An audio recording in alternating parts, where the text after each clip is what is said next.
Good morning, students. Hope you all are fine. Today we will discuss extraction of individual metals in detail. Extraction of highly reactive metals, for example, sodium. It is obtained by electrolytic reduction. Sodium is obtained by electrolysis of their molten chlorides. Metal is deposited at cathode and chlorine is liberated at anode. At cathode, sodium ion gain electron and converts into sodium metal. At anode, chloride ion by the loss of 2 electron converts into chlorine gas.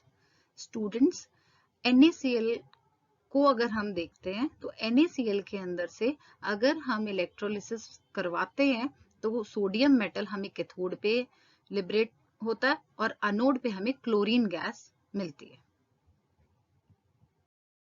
Now, extracting metals in the middle of the activity series.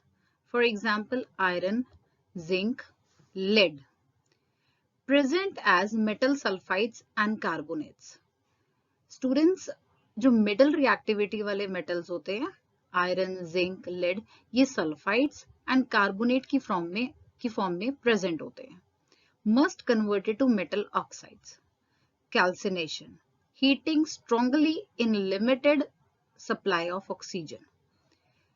Zinc carbonates converts into zinc oxide and carbon dioxide.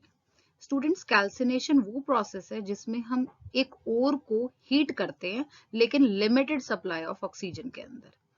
Zinc carbonate को heat करने पर zinc oxide और carbon dioxide gas हमें मिलती है. Roasting. Roasting is heating in excess of air.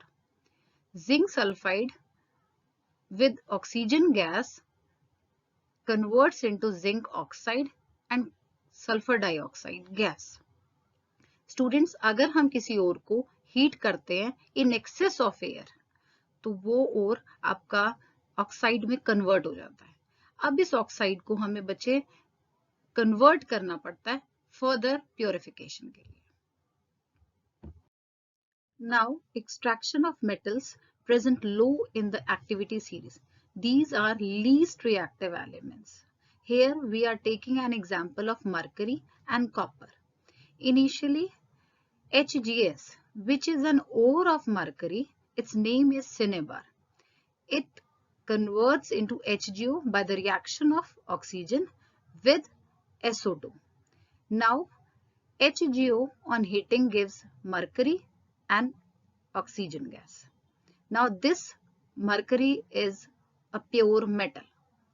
Similarly, copper sulfide on treatment with oxygen converts into copper oxide with sulfur dioxide gas. Now again copper oxide reacts with copper sulfide and converts into pure copper metal. Students, cinnabar mercury का ओर है, इसकी extraction, इसको purify हम heat करके HGO में convert करते हैं, उसके बाद उसको अगेन हीट करने के बाद वो मरकरी में कन्वर्ट हो जाता है.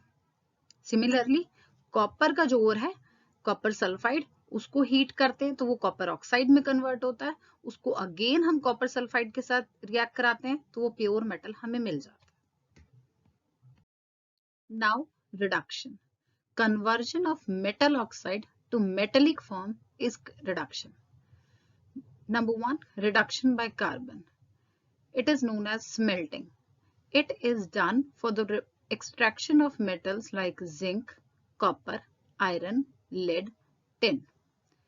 Number 1, zinc oxide on treatment with carbon gives zinc and carbon monoxide gas.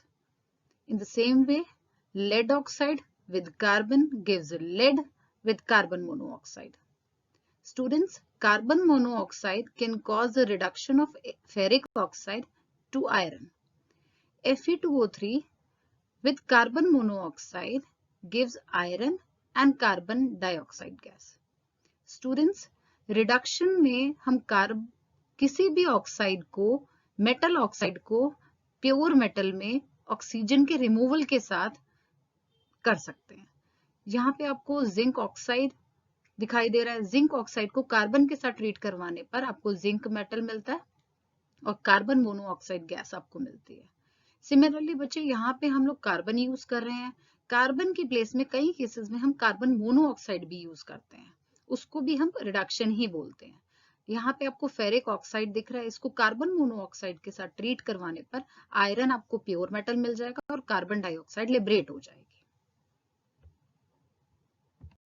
Now reduction by highly electropositive metals.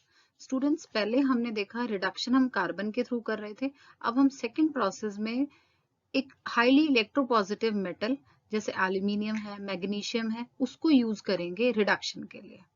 In some cases, highly electropositive metals such as aluminium, magnesium can also be used to reduce certain metal oxides like chromium oxide, manganese oxide, iron oxide. These are known as metal displacement reactions. For example, MnO2 plus aluminium gives Mn with aluminium oxide. Students, ये बहुत important reaction है।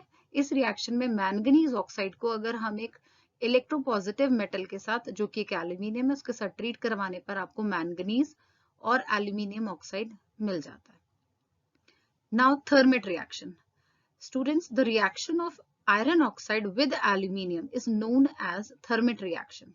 This is used to join railway tracks or cracked machine parts. The reaction is highly exothermic. When iron oxide is treated with aluminium, it gives aluminium oxide with the liberation of large amount of heat. Students, हम अपनी simple language में इसको welding process भी कहते हैं। इस reaction के time पे आपको large amount of heat liberate होती हुई मिलेगी, जिसके थ्रू आप ये देखेंगे कि जितने भी मशीन पार्ट्स हैं या रेलवे ट्रैक्स जो क्रैक हो जाते हैं गर्मियों में, उसको हम ज्वाइन कर सकते हैं।